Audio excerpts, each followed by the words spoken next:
Hello, welcome to the Land Tamer stream. It's Sunday, hope your weekend is going well. It's going good for me. It's been busy.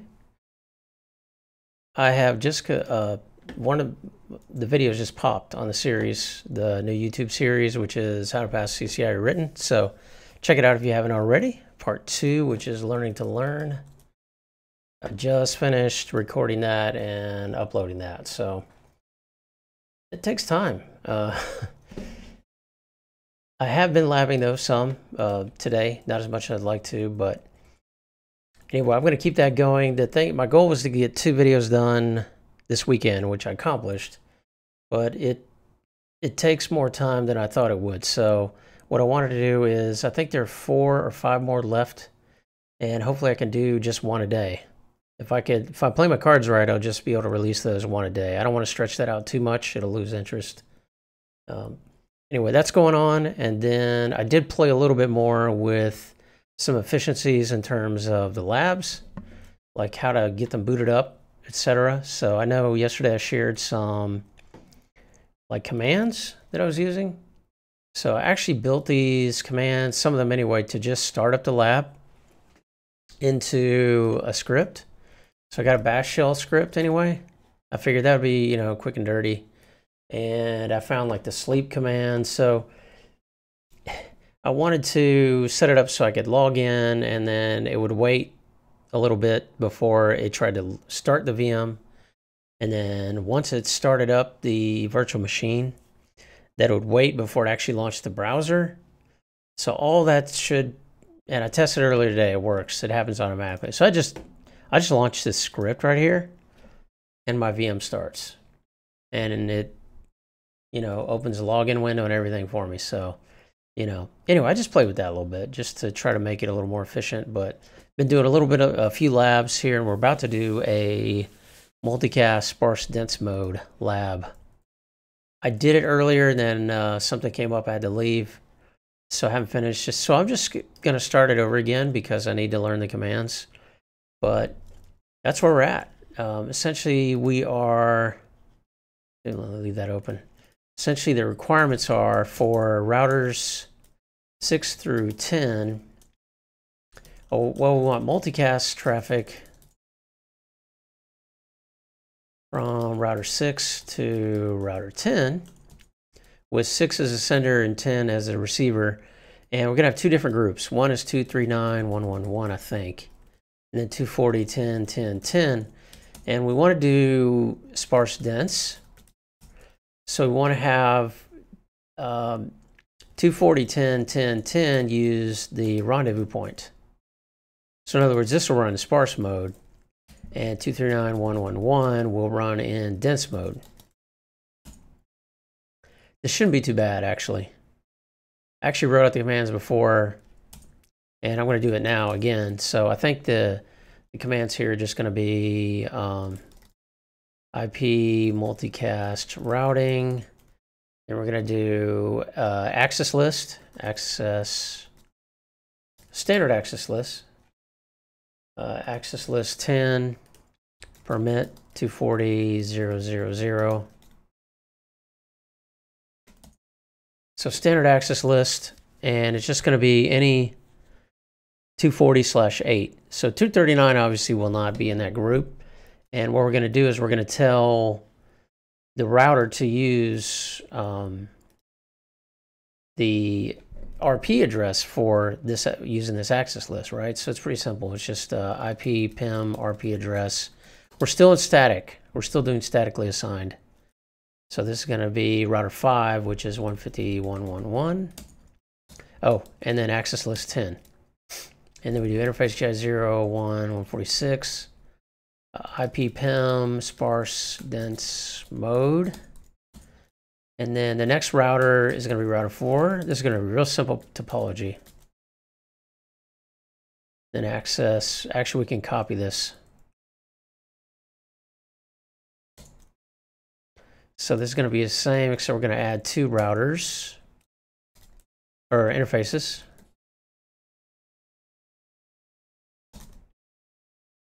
Everything else the same. And then router 5 is next in line. And he is going to be JS0 145 and JS0 158. And then what's going to be fun is actually looking at the tree, right? So that's what I'm trying to really get practice on right now. That's what this, even though I've done these labs before, I wanted to practice this more. So, and then router 10, we're going to say IP PIM, RP address, and just this interface. And on interface GI0, 1, 10. Now, in the INE workbook, it actually has us putting PIM sparse-dense mode on here. But this is a host link. So I didn't do that, and it worked. It worked just fine. IGMP join group. We're going to do 224, 10, 10, 10. IGMP join group 239, 111. And then what I should see, so after we do our configuration, let's look at our verification. What we're going to do is look on router 10 and show IP in route. And we should see star comma G entries. So that'll be shared tree up to the rendezvous point, right? So he's going to announce that he wants to be in these groups. And we should see, well, we should see, okay, let me just draw this, right? Let's pull up our diagram, multicast. And let's play with a little bit here with our little magic markers. So we're going to have, yeah, it's been a while since I used this tool. Let's just do, is that just a, yeah. So we're going to have shared tree up to router 5, which is all good. I want to do this without that. I want to do it without. Okay. And then, so we should see star comma G's here for both groups. And I'm trying to think, will we see that? Yeah, so he's the rendezvous point. So he will not yet advertise. He will not send a PIM join yet this way until we get traffic, right? For 239.111, I believe it will send star comma G's for the dense mode. It will send a join, PIM join.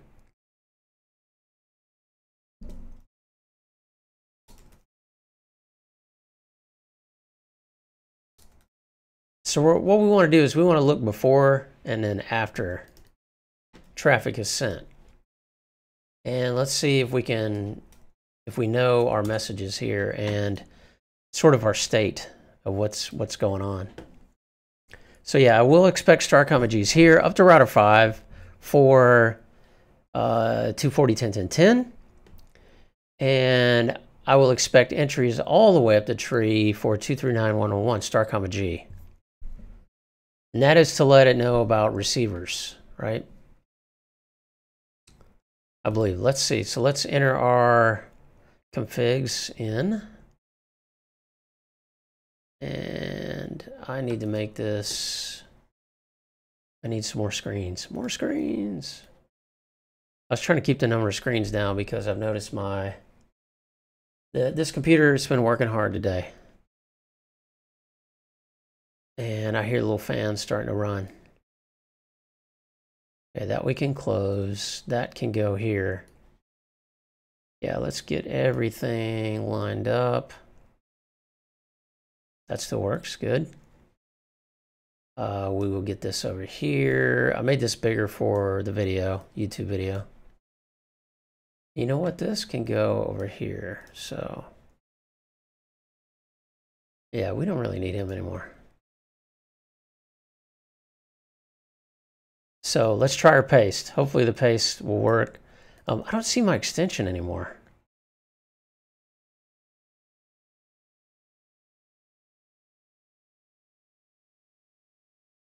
Let's say EVG clipboard extension.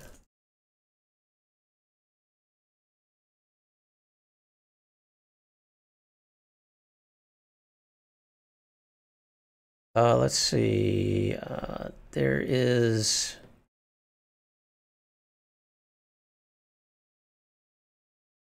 It's called. Let's see. Chrome clipboard permissions. Yeah, it's this one.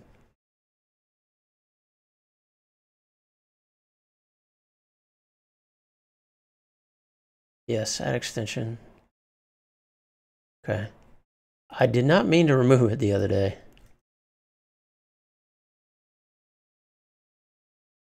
This can read and change. Okay. All right, let's try it. Let's see how our.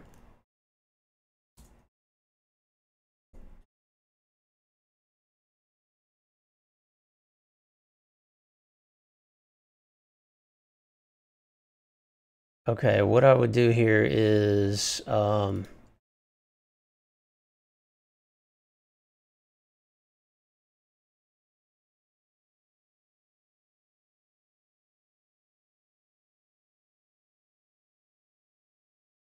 I thought there was a way to.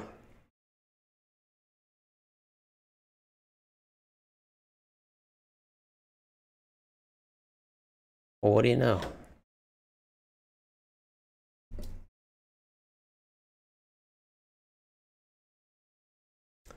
Do we have to restart the, let's restart the browser.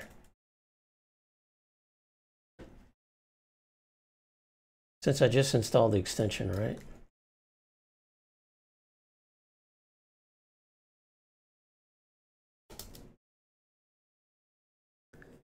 Let's give it a shot.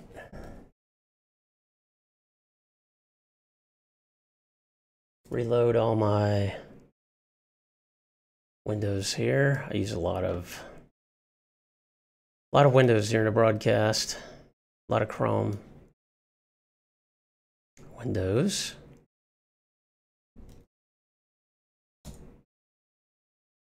Okay, good deal. Now let's go to our command to launch. This is cool. I don't even need to know the IP. It will automatically retrieve it and populate it.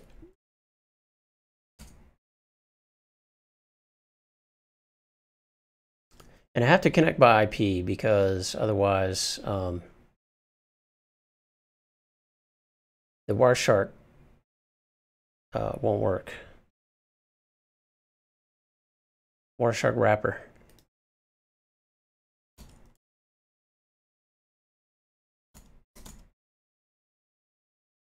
There we go. So it wasn't too bad. As long as this works now.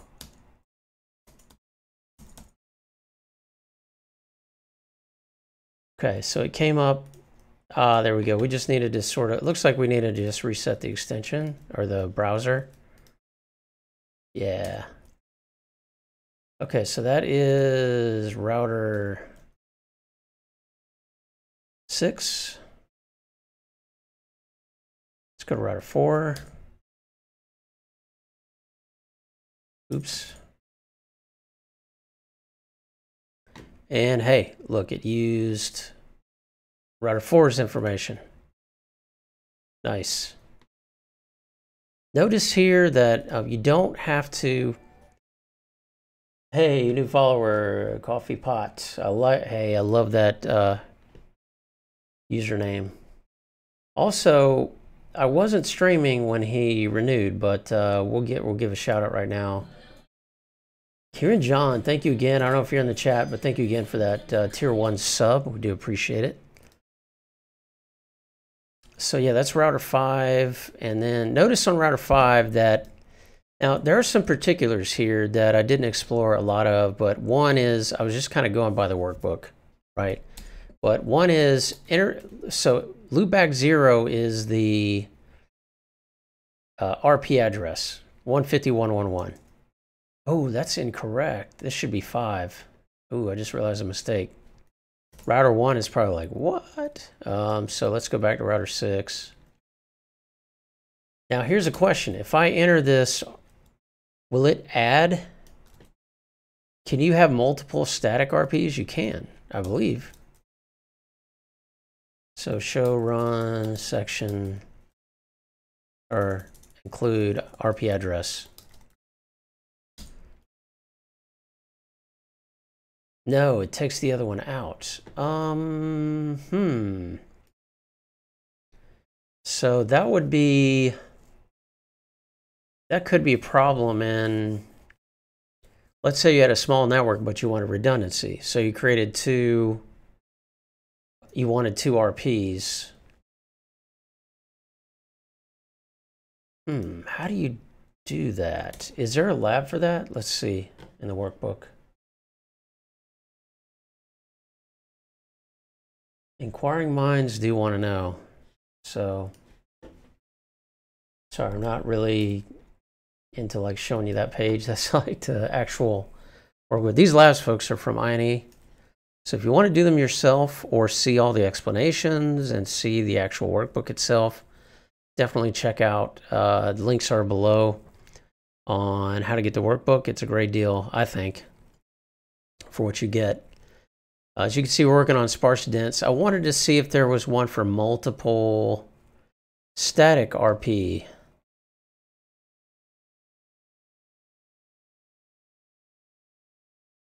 Okay, there's auto RP. I know we know we can do it with that, but what about static RPs? Let's ask our...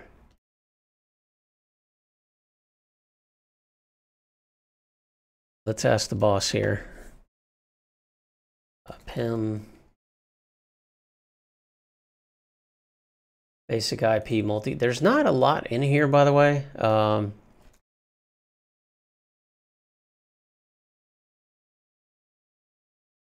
But I've been perusing this document and creating a lot of flashcards based on this info. And done. Let's make this a little bigger so you can see it on. You must configure PIM RP for multicast group. An RP can be configured statically or learn through, right? This task explains statically. Excuse me, last up.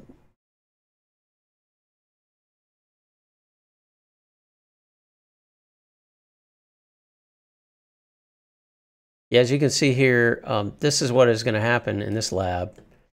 A single RP can be configured for multiple groups. If no RP is configured, the router treats a group as dense. So that's the fallback mode, which you can prevent. If dynamic and static are used together, there's an RP address conflict. I made a flashcard about this. Which is different than... This is different than unicast routing, because in unicast routing, if you create a static route and you have the same route learned through a dynamic routing protocol, static is going to be preferred. It's the other way around when you're talking about PIM to group to RP mappings. Dynamic are always preferred unless you change that behavior. It doesn't say, though, about multiple. Let's Google it then. PIM multiple static RP.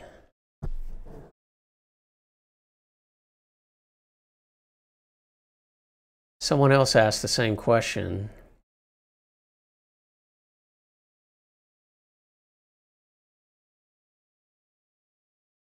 Well, this is interesting. Why did it not? It would almost appear to me that it is, when I enter a IP PIM RP address, it replaces the other entry.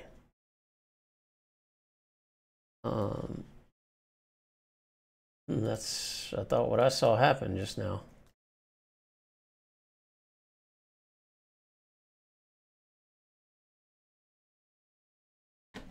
So let me try that again.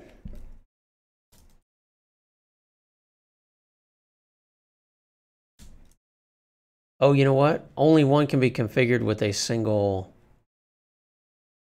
access list.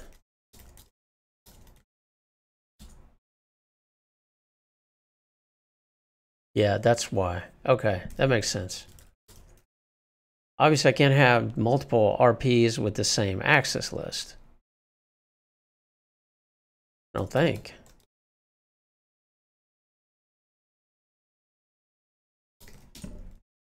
Yeah, it says already in use. Okay.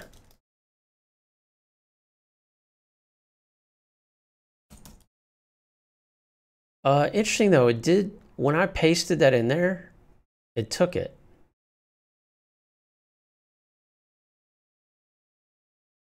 Didn't it? 150. Yeah, so I typed this in later and I did not get.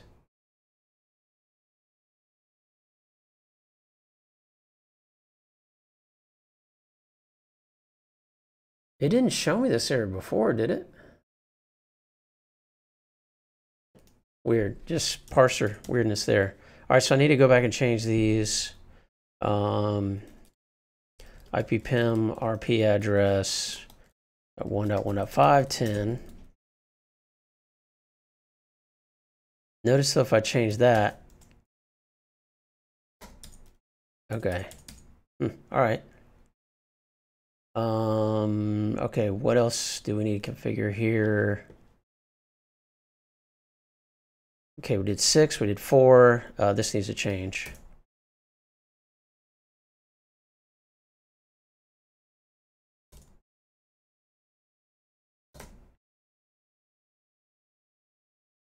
R6, R4. You know what I've wondered too? We're about to find out. This is something else I've been curious about. All right, router 5. We know basically, I mean, we have to have this PIM-RP address here, or it will not properly form a tunnel.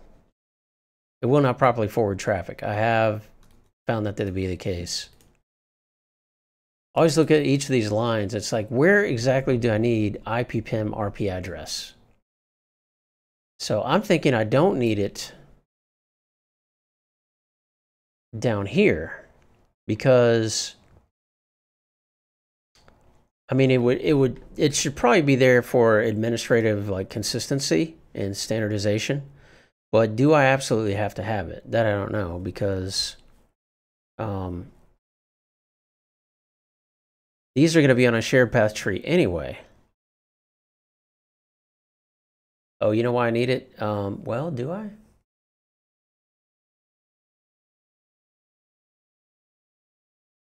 I think I need it because we're again making the differentiation between S, G and star, G routes. So I do believe I do need it.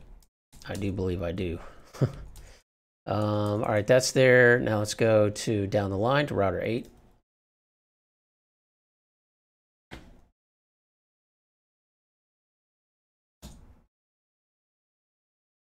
And router 10.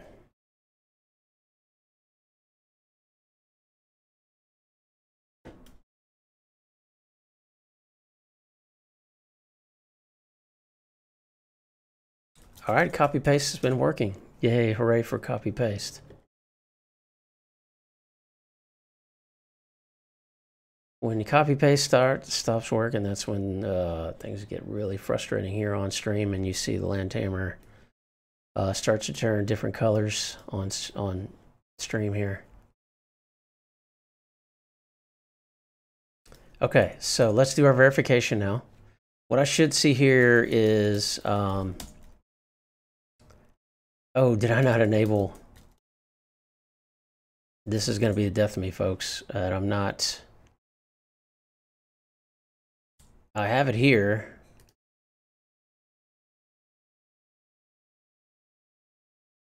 I don't know if I have it there. Can't be making that mistake. Okay, it's there. Did it just not get put here? No, it's running here.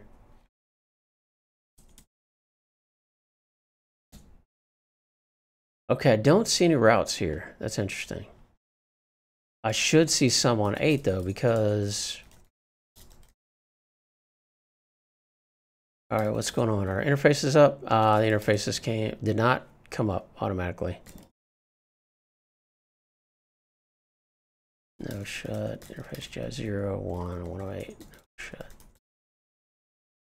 That would be why. See, I want to script this stuff too.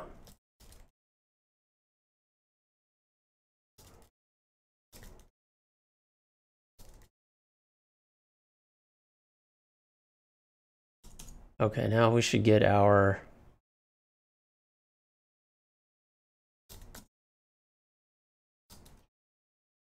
I gotta bring up GI01 also. Actually, that should do it. Yeah, that's what I should have done.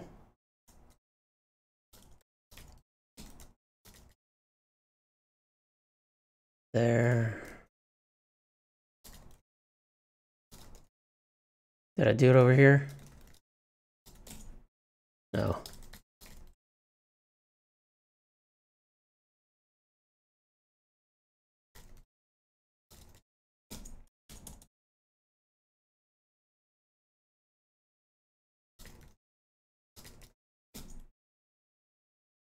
All right, now we should be in business.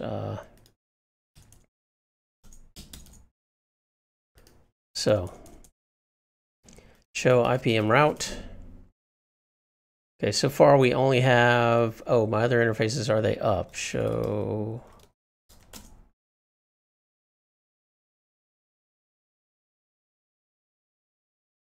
Yeah, that one is not up. Wait, show 151 to 10. Okay. Okay, IPIG join group is there.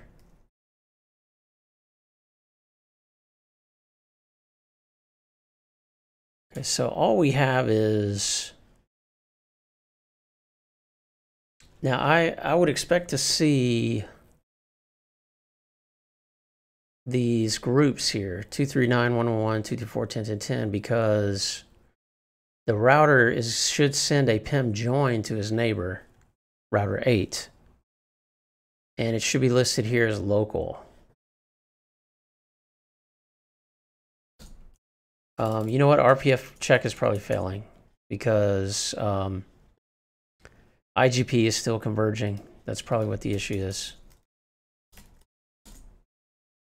So if we do,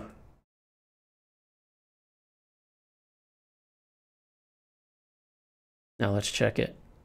Okay, notice that this tunnel 0 is down. This is our PIM tunnel. Now this is interesting. I learned this command from the workbook. Show run. There's a special little command here.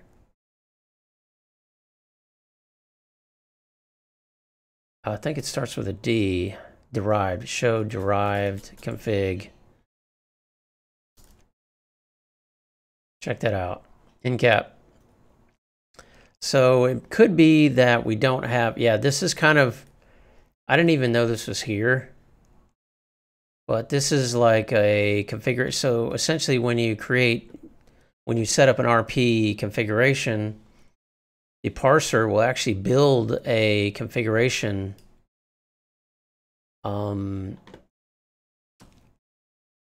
it's in a sort of derived config state, so it's running, but you can't see it in the running configuration and it goes away, right? So that's kind of cool. Derived config.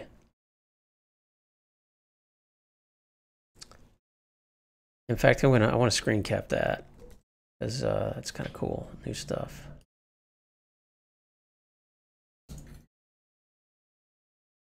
So maybe is that reachability to 151.1.5? That's the problem. Okay, so let's make sure I have the right address. Let's look at router 5.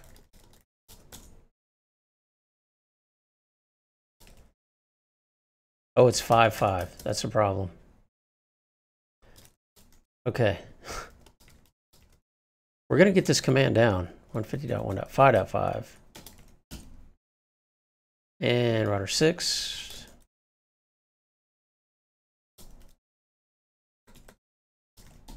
I at least liked, this is helpful because I'm actually learning more about what show command to use to troubleshoot.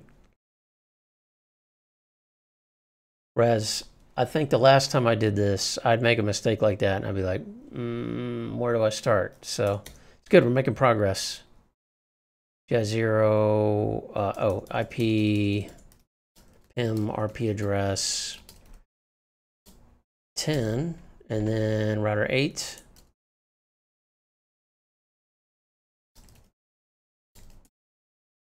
And router 10.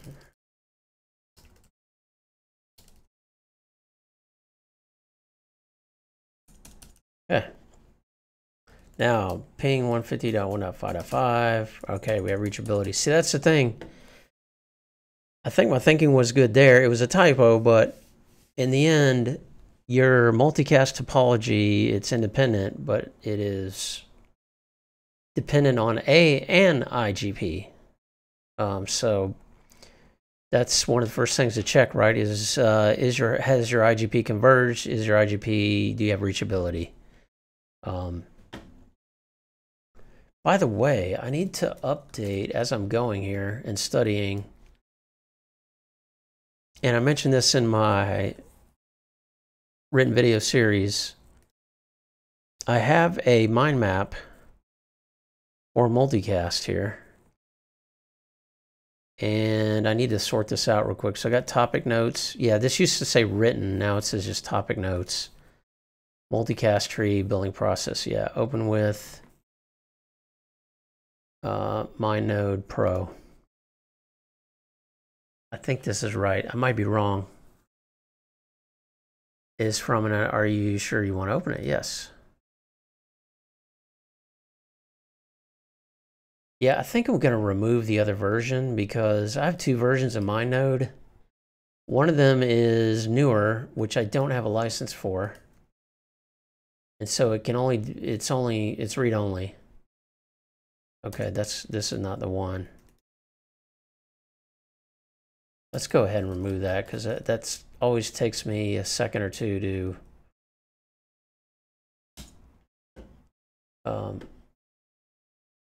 make that decision. Let's see, MindNode. It's called MindNode on the Mac.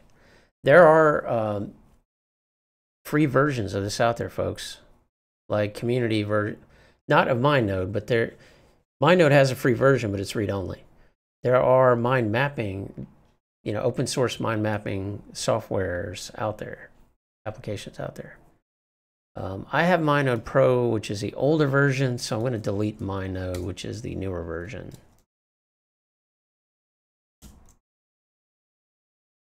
Folks, and on the Mac, that's all you have to do to remove an app, and it deletes it from your computer.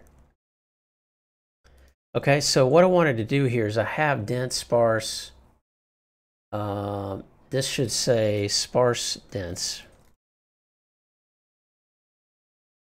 Essentially same processes.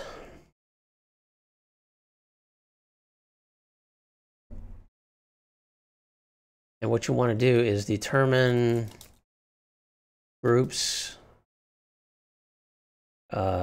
specify groups that will be sparse using access list.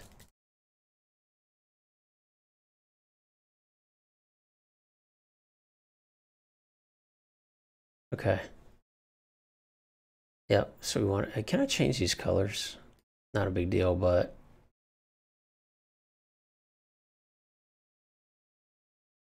oh, here we go, background color. Yeah, limited functionality, that's fine. Oh, that's cool, I can, nice, I didn't know that. Style, stroke style. Aha, I can edit this.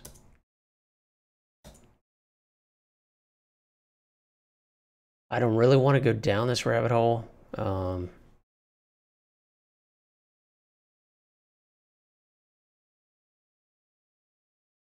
I just thought it might be nice to, yeah, do something like this where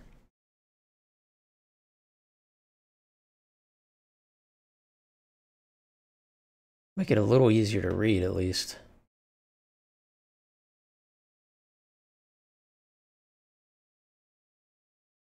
One thing there's generally, it's simple to do on the Mac is colors.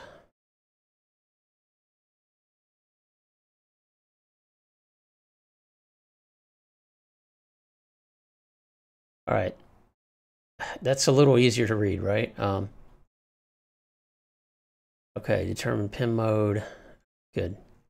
We'll leave this up, move that over there, and continue with the lab. I think we're good. What we need to do now is show IPM route. We need to do a verification. And we don't have anything here. Just 224.0.140. I would expect to see...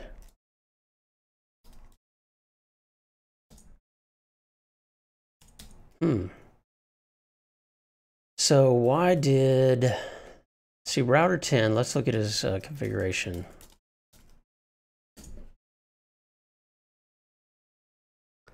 We have IP IGMP join group. Show IP PIM interfaces.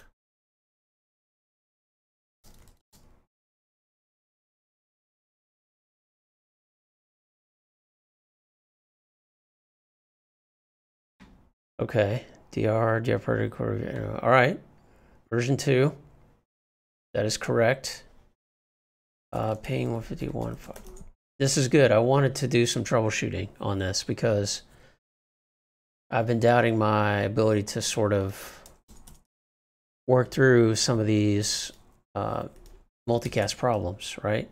But I would expect to see...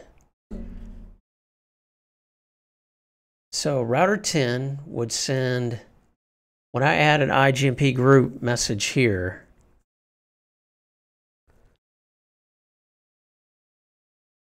router 10 should know to send a PIM join message. In other words, the rendezvous point should know about this receiver.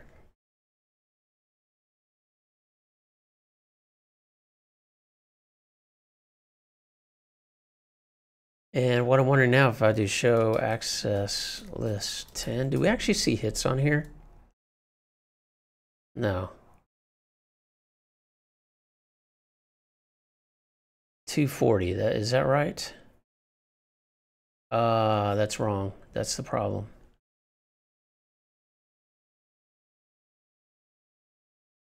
$224. Oh man. Numbers, man. Numbers are hard. What I'm going to do is access list 10 permit 224.0.0.0. It's funny because why did I make that mistake? So I'm thinking of the different masks, right? 128, 192, 224, 240, 248, 252. I just somehow in my mind notched it up one. 0, 5, 2, 5, 2, 5. Now, did that add it? It should have replaced it. Show run.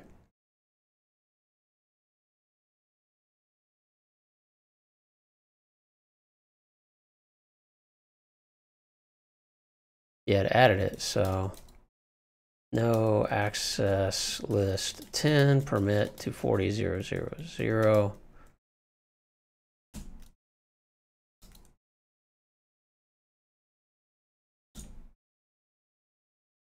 Be that as it may,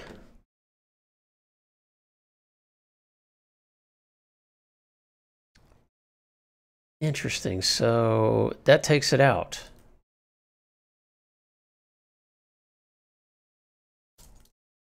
Access list 10 permit.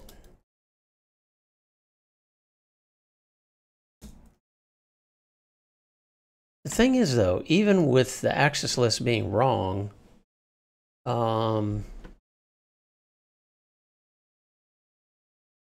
I still have 2 join requests here. Or you know what I'm going to do is, let's see if they get sent at all. Let's do a Wireshark capture. And let's see if they even get sent.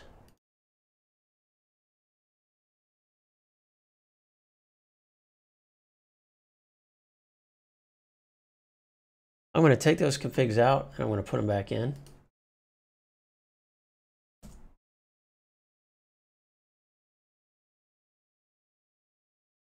I didn't answer fast enough, I don't think.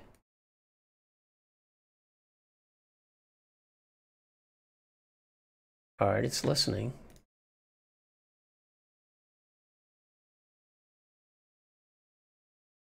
Uh-oh.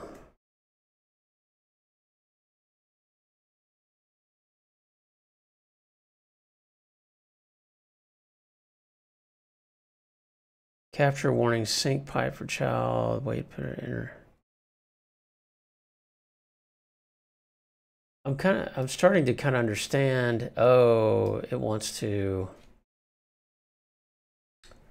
I think this is from me doing a MK FIFO the other day. Oh, hey, we got it. There's Enterprises. How are you, man? Correct me if I'm wrong, but only extended and name ACLs can be edited. Yes, that is correct. And some, I don't use them enough to where whenever I go back and edit them, like I forget about that, you know? And I will try it again and then realize, no, that doesn't work.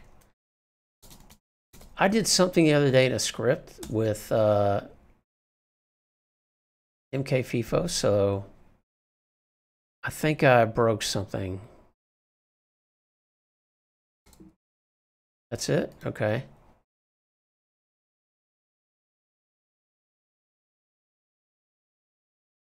Requires our permission, access.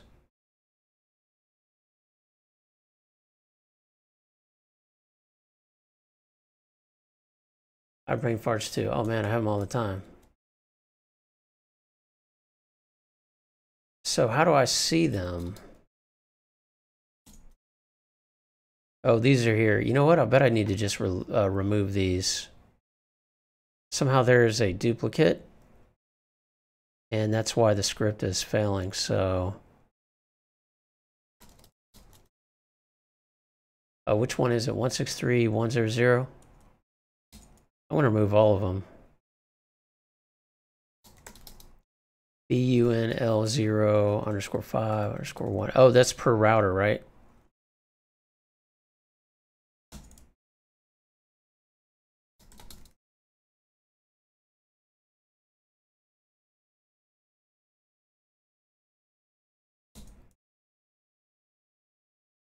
Well, or does it do it by, let's see. Yes, it's trying to do it with this number. It says it already exists, 2019-01-20, so it does it by date. Interesting. All right. Well, let's see what happens. Try that again.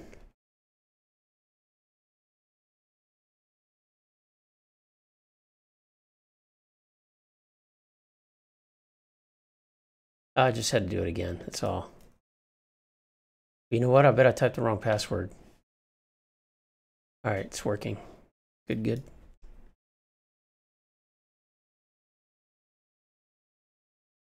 All right, so we want to see IGMP. Okay, we know that one's going to send repeatedly. So what we want to do is check and see is if we reissue those. Oh, I didn't mean to close that browser. That's my Azure login. That's okay. So let's go back to router 10. I'm going to leave the incorrect one there.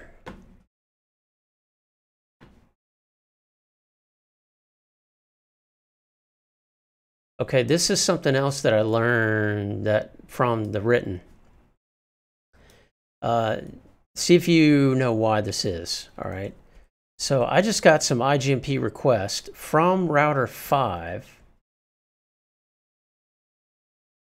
And I saw it on router 10. Why would that be? Because we're not even directly linked.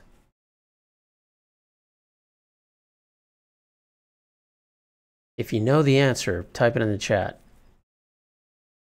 When I saw this the other day, I was like, what's going on? And I remembered, boom.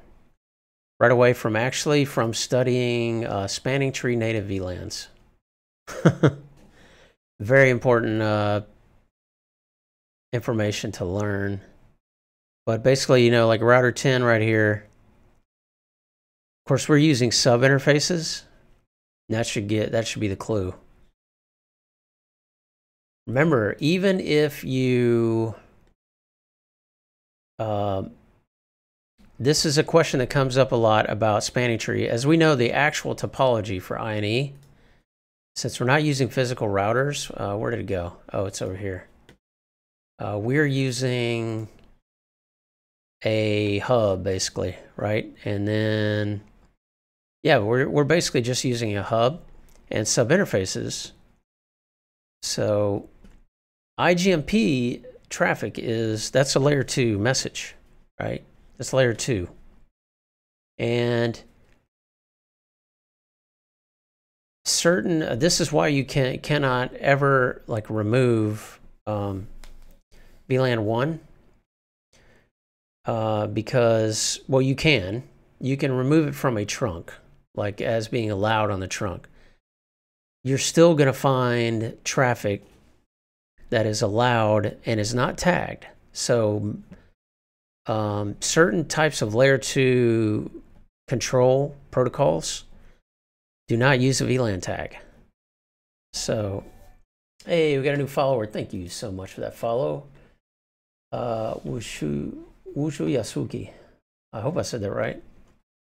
But yeah, so that's why we're actually seeing all the IGMPs come in this topology, but that's okay. It doesn't really,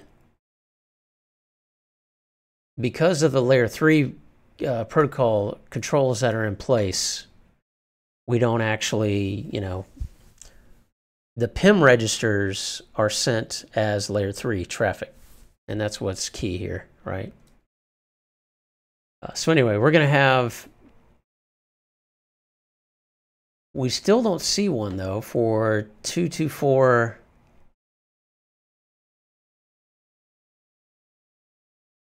For these interfaces here on router 10. So show run interface GI0110. Yeah, let's take those out, or actually let's shut down the interface and bring it back up.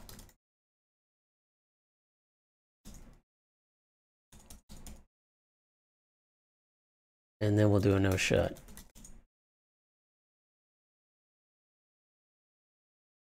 Oh, I think I just figured it out. And it helped me actually to talk to you all about what's happening with the topology. Okay, now we see them. However, this is the thing. This is the source. Think about where this is going to send where, you know, for this, that's this interface here, right? So if he wants to join on this interface, where is he going to send the membership report? He's going to broadcast it here only.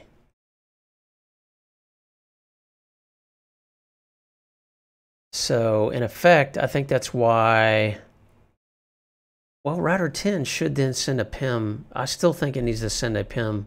Let's see if it does. I'm not looking at PIM.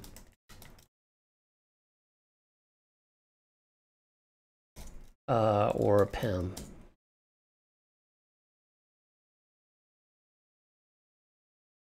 Do we see any PIM joins? Yes, we don't. So I did a shut no shut. We got a membership report, IGMPv2 right here. All I'm seeing is hellos.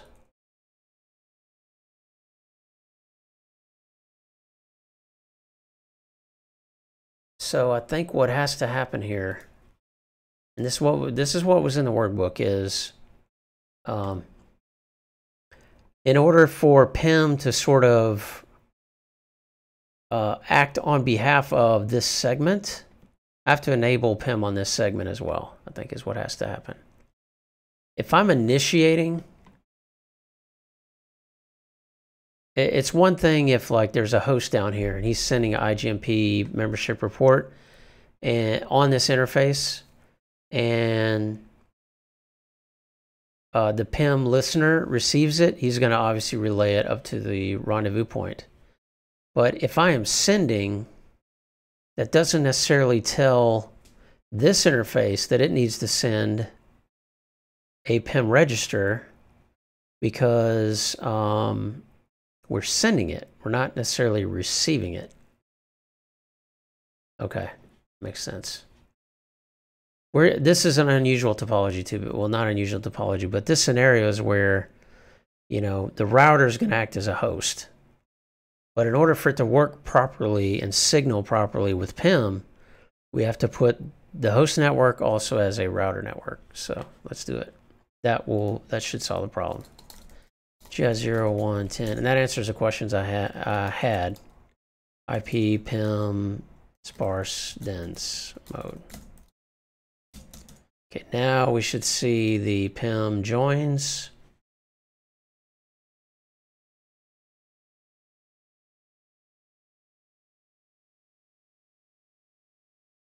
I would think. I'm still just seeing hellos.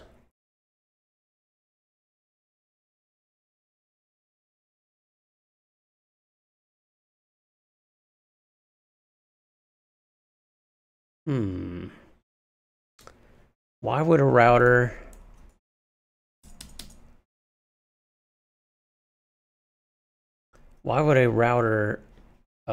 not send a PIM join? All right, let me think about the access list. It's probably something to do with that.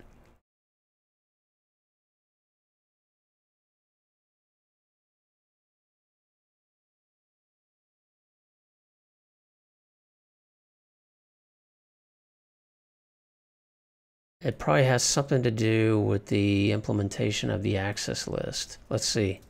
Let me go back to my Cisco doc. For that, we want to use...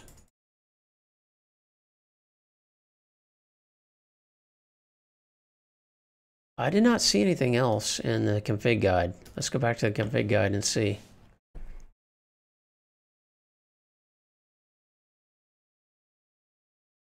PIM,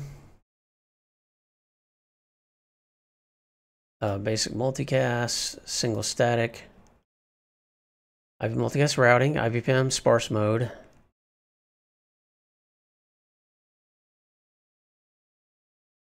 Override is used to specify that if dynamic and static are used together. Yeah, we don't have a conflict here. Okay, show IPPM RP mapping. Let's do some of these verification commands.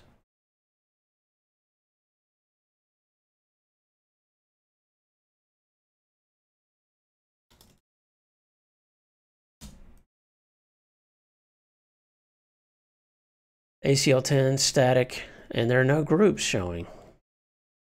Oh, did I not change the access list? Still, we have a dense mode.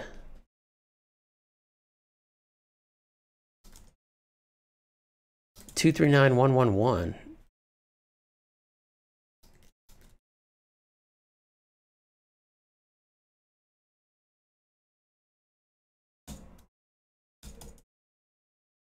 That may help with that, but still.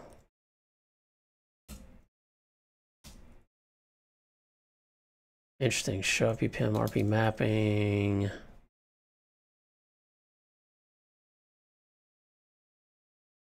There's a mapping, but it says it's not in use. Oh, dynamic. That's dynamic.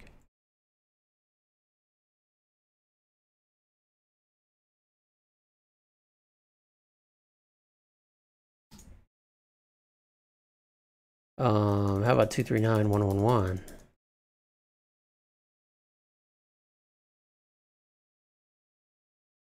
Interesting.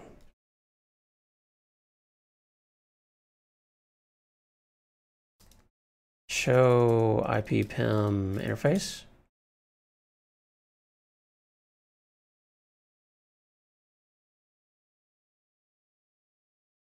Neighbor count 1.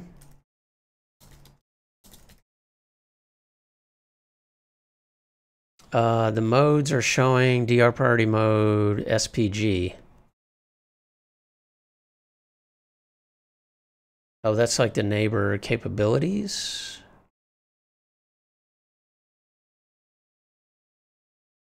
Interesting. So when they communicate hellos, they actually communicate sort of kind of like BGP has capabilities. That makes sense.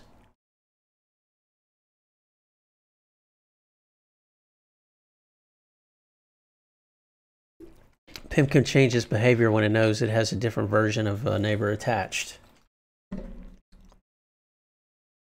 I'm still not sure why. Let's look at our verification commands. Show IP IGMP groups. Okay, that's cool.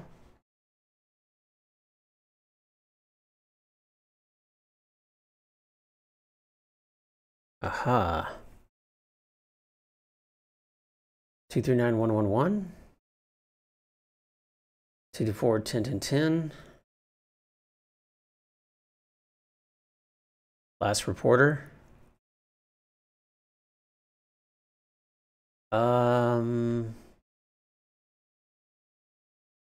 Yeah, router 10 is still only sending hellos.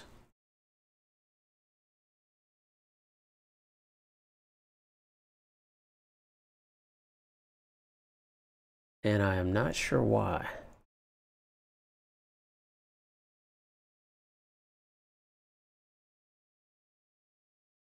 I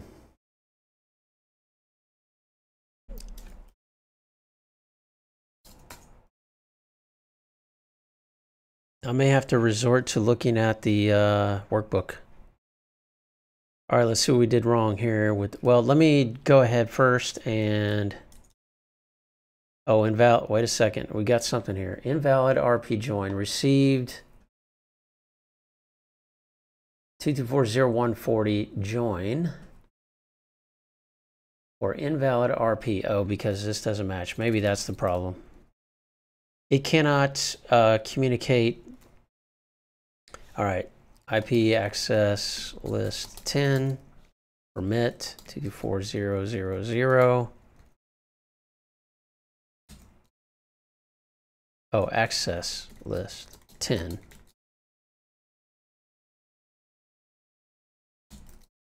Let's see if that helps.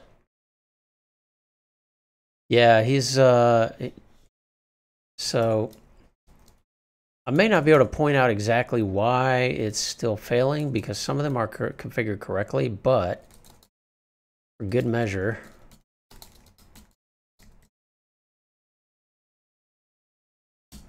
let's just get everything set up correctly and see if that fixes our problem. Access list 10 permit.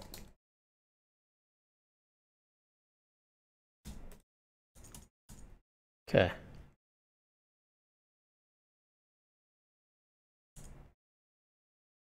Now show IP.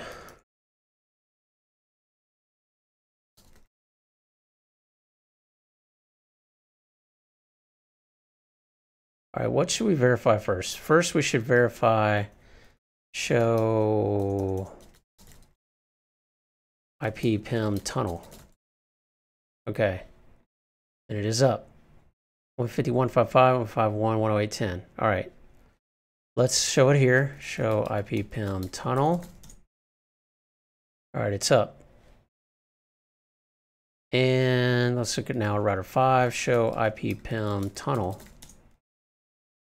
Up and up. Okay, good. And we've got encap, decap. Source. Who is 155.1.15.5? Oh, that is... there is an interface here, I think, that is 15.5, or maybe not. Yeah. Whoa, tunnel. This is interesting.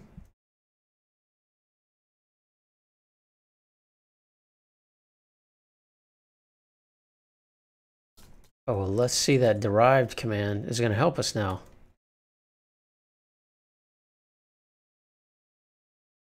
T0?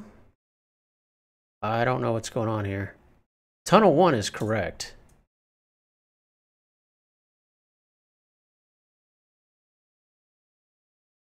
Okay, yeah, tunnel 0, that's our DMVPN. 05, I couldn't remember. All right. Tunnel 1, 150.1.5.5, decap. Did it create a separate decap and incap tunnel?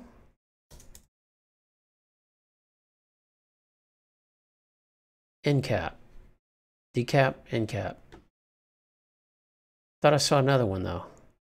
Tunnel 10. Okay, that's a manually.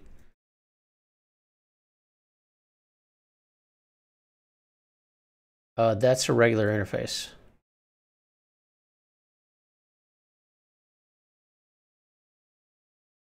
All right. Is the router getting confused because tunnel 2 is a decap?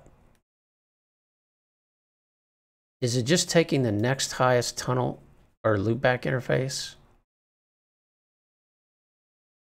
It's taking the next highest interface that is not a loopback and putting it on the tunnel, the dynamically created tunnel interface. This one is already used.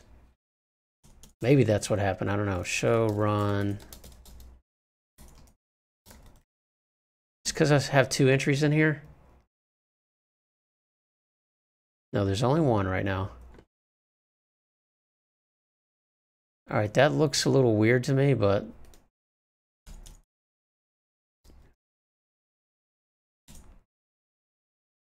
that looks right. That looks right. What doesn't look right still is this. Why is it sourcing from this address? Hey, that's okay. We'll see. Let's look at now. So our tunnels look good now, except for 5. Okay, now we have routing. Okay. Well, due to some typos, as Bob Ross would say, there are no mistakes, just happy accidents, right? So that allows us to learn some things about troubleshooting, which is good. Get some practice. All right, let's look at our M routes. So we have 229.111. Incoming interface null. Neighbor, because it's local. L. Dense. So this, we need to check our M routes. We need to check our flags. We need to make sure they're in the right mode. So this one is in dense, which is good, and it's connected. Oils are these 2, and that's okay. It's this will change once we have some actual traffic flowing. The oil should only be 10. So 224.10.10, this is our sparse mode, right? SJ, join the shortest path tree, C connected, and L local. Good. And we know what, all right, so let's look at router 8. Show IPM route. Hey, Casadix, how are you this evening, my friend? Hope you're having a good Sunday. Thank you for that tweet, by the way, but I actually just put out video 2. I'm going to try to do 1 a day. Don't know if that's going to happen. It takes some time. More than, you know, I'm so in the mode of streaming that to do like a refined actual, you know, video takes, I forget how, it takes a little bit extra effort, you know, in planning, and it's not as natural to me. I actually get nervous doing those. Whereas on stream, I don't get nervous at all. Even though it's more likely something crazy will happen on stream than, anyway, it's weird like that. I guess because I think the YouTube videos will have a broader audience, but anyway. So we have a star comma G here, which is good. We don't have So this just says sparse. That's good. That's fine. We don't have a star comma G for 239.111. That could be a timeout issue because this query, right? We've been playing with this a little bit, so we probably have a prune from router 8.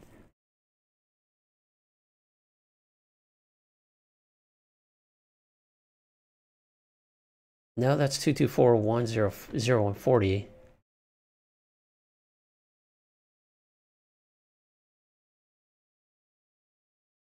All right, this is a join.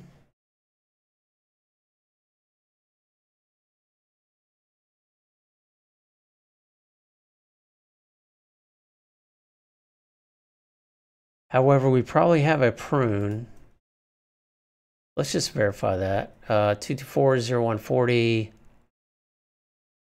Let's just do PIM.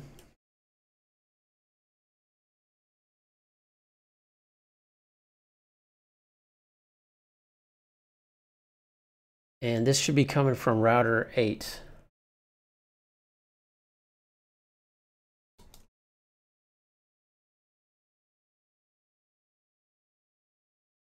What did I do wrong there? PIM and IP source.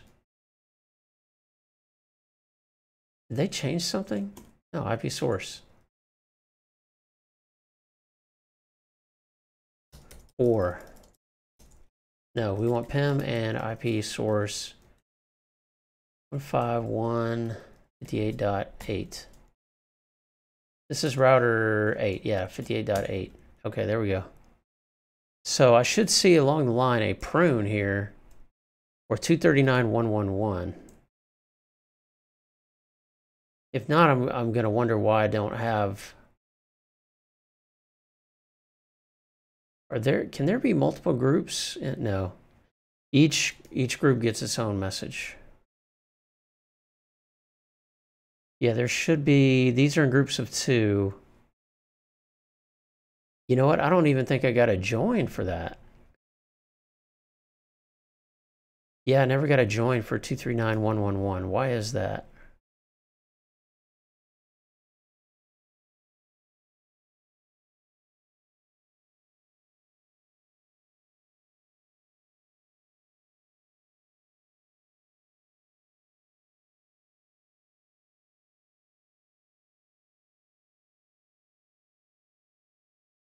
I want to understand these things.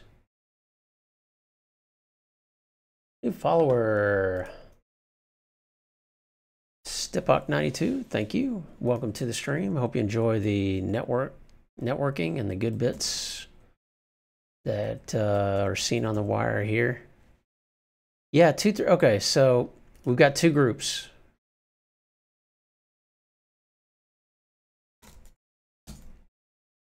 Right, we got 239.111.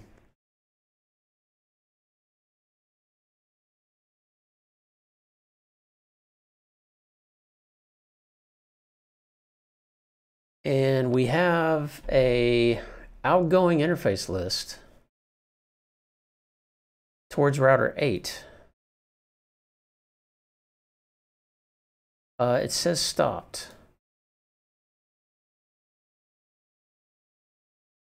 Okay, I think this is because of, well, it's just my thinking that if I think back to how dense mode works, yeah,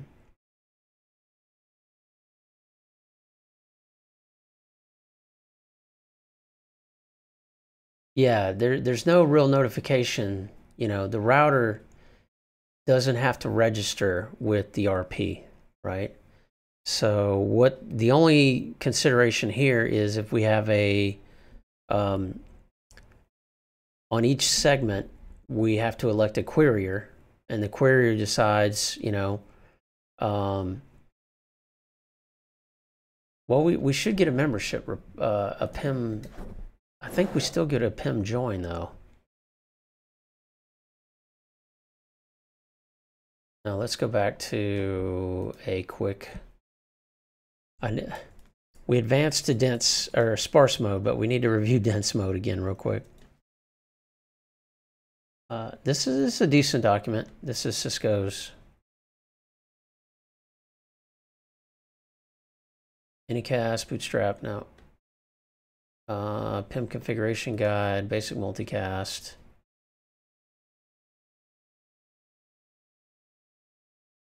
Static multicast. Where's dense?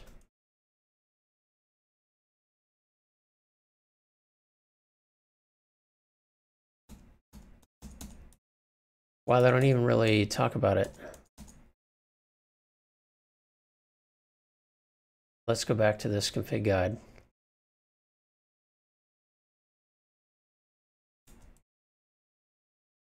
Okay, here we go. This is what I was looking for. Right, we have a push model. So the router assumes that all other routers want to forward it. Okay, yeah, that's right. So when we start sending 239.111, every router is going to send it until we get a prune back. So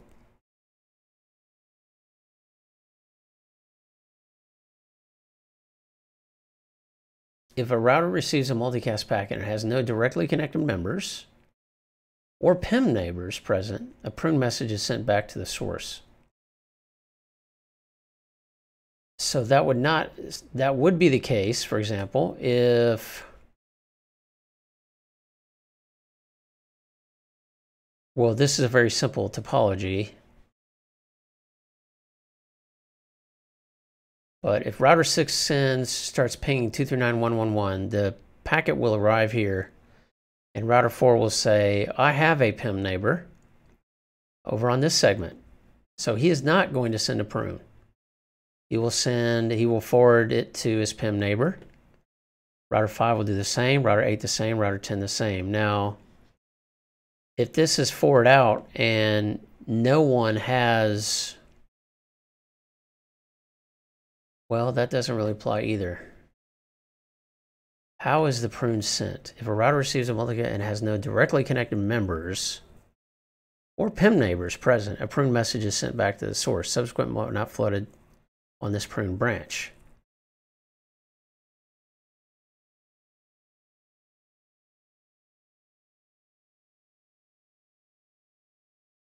But they all have downstream neighbors. Oh, router 10 will not. Okay, that's how it works. Again, not highly efficient, but very simple to administer. So what will happen is this will get sent all the way down here. And router 10 has no neighbors except router 8. So when it comes inbound from router 8 to router 10, he will send a prune. Then the condition will exist that router 8 now no longer has any downstream neighbors that want the traffic. He will send a prune. And eventually it'll get back up to 6, and eventually that will not be sent out anymore. Router 6 is still pinging, but in this case, he's just a sender. Router 4 is the receiver. All right. Routers accumulate state information. These data streams, yeah. Okay. This mode is often not used, and it is not recommended. Yes, we know. Okay. So I want to see that happen whenever we start sending traffic, but sparse is the other way. So when we get an IGMP, when we have a receiver, then we send a join, right?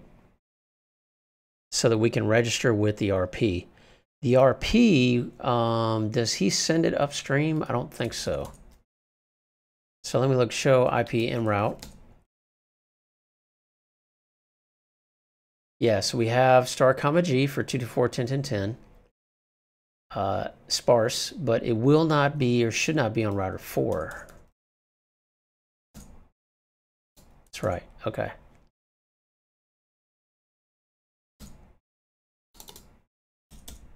All right, so in effect, we have the shared tree, which is this guy. So this is our star comma G shared tree or RPT, rendezvous point tree.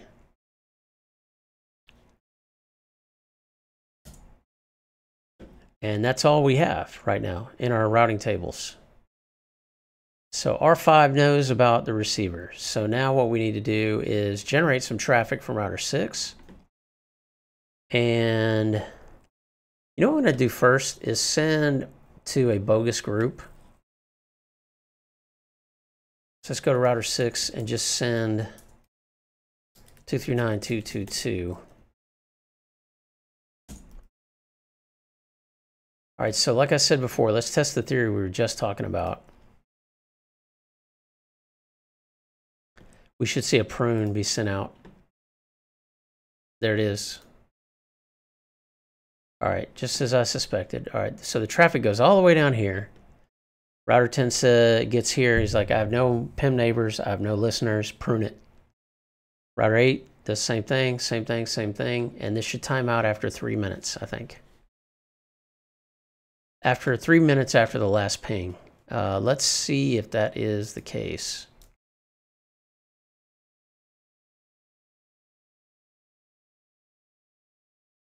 So right now, show IP. Well, he is running. He really doesn't need to run multicast routing, I don't think. He's just the sender. But downstream,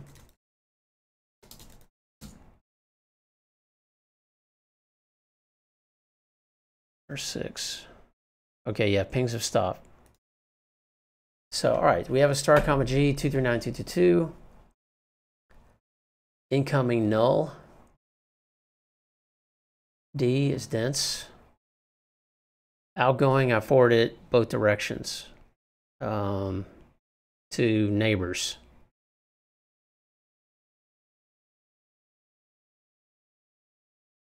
We also have a S comma G. PT, prune. And T, which is as shortest path tree bit set. Not really consideration here as dense, but what this is saying is incoming interface. Okay, so the source is this guy. And the RPF check would fail on this guy. So it cannot be an incoming interface. This one can. And this would be an outgoing interface, but that timer should be going up. Should actually be going up on both. The timer on the star comma G is 216. And 216.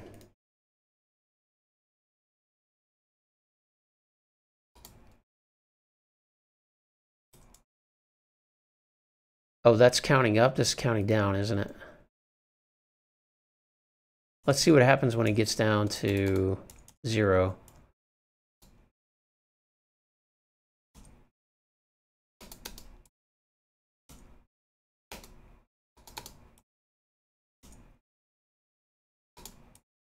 Almost there. Okay, removed it. This one, I don't know how long this stays here. I think it's like 60 minutes or something. All right. Let's check downstream, try PM route. This is still here, but that's a star comma G. Yeah, all right. So now let's send legitimate traffic and it should work. Ping 239.111, repeat 50. And they're coming back. Yes, awesome. Show IPM route. All right, so notice here we have a star comma G and an S comma G. It says sparse dense. That's interesting.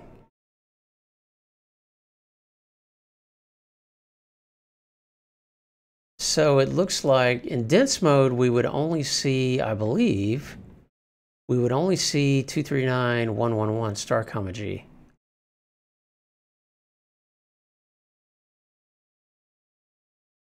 Let's test that theory.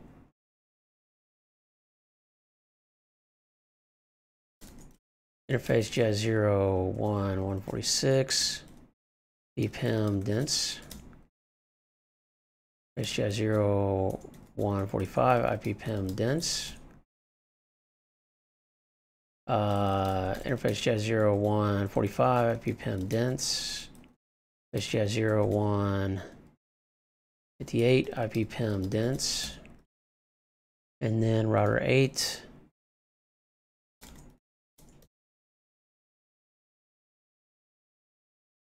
Interface JAZ 0, 1, 108, IPPM dense.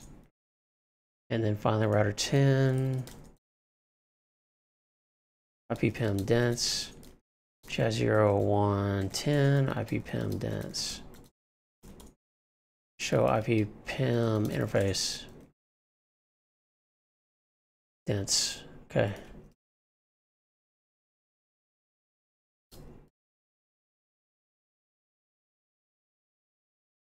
Dense. People don't like to be called dense, but let's see here. Lost router 5.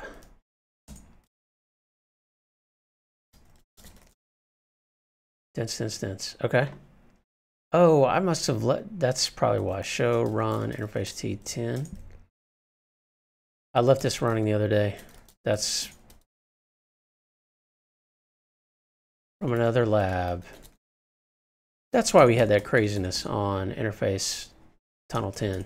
That was all my fault.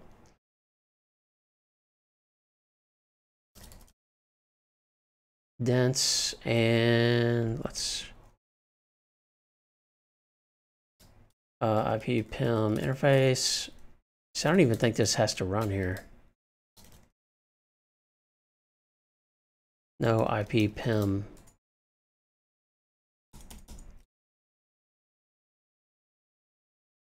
Yeah, we don't have to run it there. All right, so now if we do ping 239.111,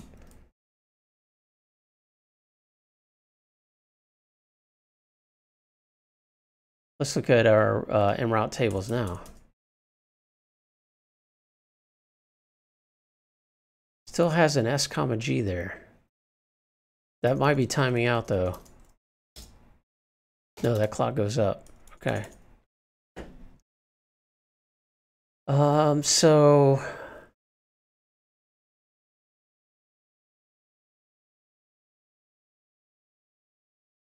yeah, I think this is just, I don't know, this, it says LT, shortest path tree bit set. We don't use that. Well, the shared tree is the shortest path tree in dense mode. And L, and what is L? Locally, yeah, local. So let's look upstream.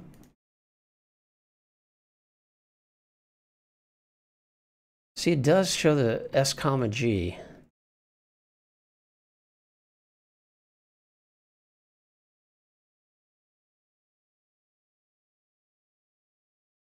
What if we ping from router 5?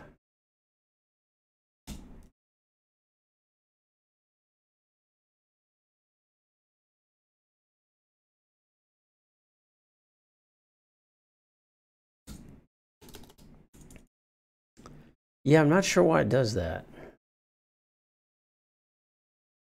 I need to go back and research that a little bit, because my understanding was, you know, with dense mode,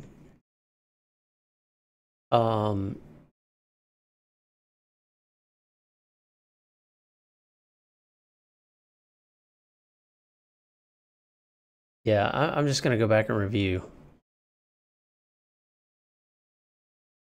Let's just do one more check before I do that, and then I need to take a break for some dinner. But let's go back and reconfigure the interfaces. Interface JAZ 0, 1, 0, 4, 6. IPPM sparse-dense mode. Let's just see if our other group works. And then I can analyze this a little bit. That's why it's great to stream, guys, and you save your videos, because then if you run out of time, you can go back and look at the video and see, you know, and recreate the lab situation.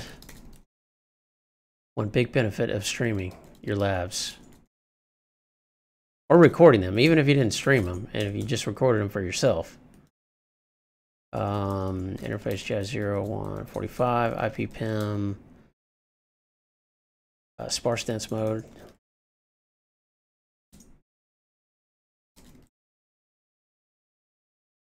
Oh, I don't have no interface jazz 0. Base jazz 0, 1, 58.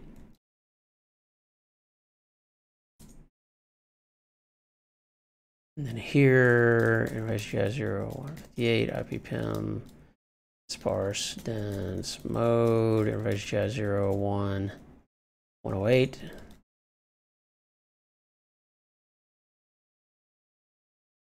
And router 10.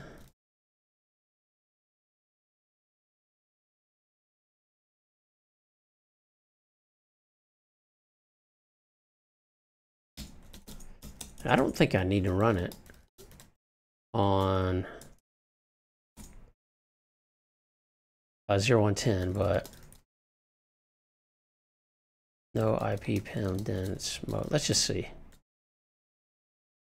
First of all, let's ping our other group again.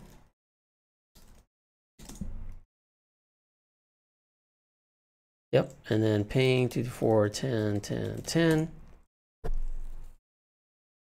And we're golden. Now let's look at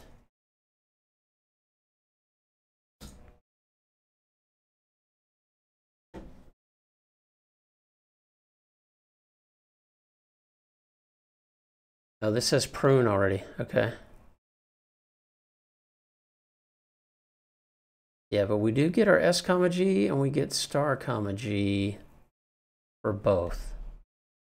Whether you're running dense or whether you're running sparse. That's the part I don't understand, but I'm going to research.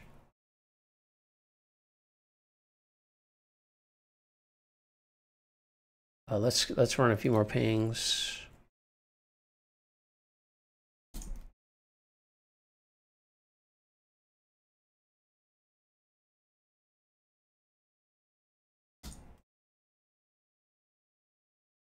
Before 10 to 10, SJPCL. And our S comma G PLT. SJPCL. Well, it always kind of looks weird on router 10 if show IP M route. Yeah, it does not have the prune flags here. It just has T, which is SPT, shortest path tree bit set. And S, which is sparse mode. Incoming interface, 58.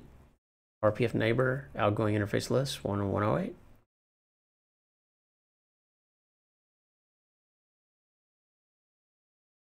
Yeah, I guess this is here in case someone else sends, right? Then we have traffic from this source. Okay, I think I'm starting to understand that. This has been good practice, folks. I think what I'm going to do is wrap it up here. And we'll do a little more study this evening. Got some good PCAPs. Make sure if you haven't already, you can check out the latest video in the How to Pass the Written series, which is now posted up on YouTube. And hope everybody has a good rest of your Sunday evening. We shall see you, our normal time, streaming time schedule is Monday through Thursday evenings, 7 p.m. Eastern time. And then Barry's on Saturday and Sunday. But sending out good bits to everybody. Hope you have a great week and rest of your weekend if that's the case. And we shall see you back here soon. Sending you some good bits, the universe. See you back here tomorrow night on the Land Tamer stream. Take care.